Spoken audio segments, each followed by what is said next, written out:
अस्सलाम वालेकुम नाज़रीन, उम्मीद करता हूँ आप सब खैरियत से होंगे।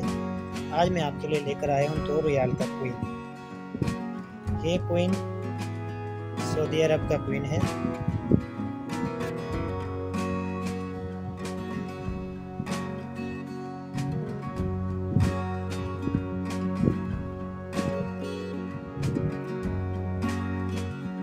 ये इसकी फ्रंट साइड है।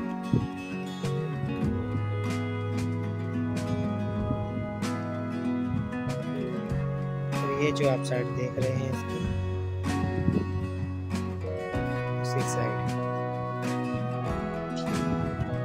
ये 2 रियाल का कोइन है। 20 रियाल 2 रियाल 2016 का कोइन है और 1438 हिजरी का कोइन है।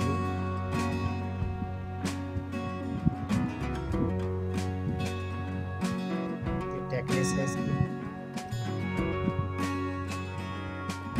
बहुत प्यारी और खूबसूरत शेप में बना हुआ है, राउंड शेप है।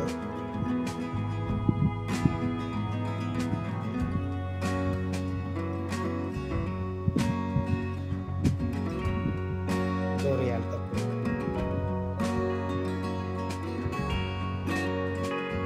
ये 2016 में ही बने पहले।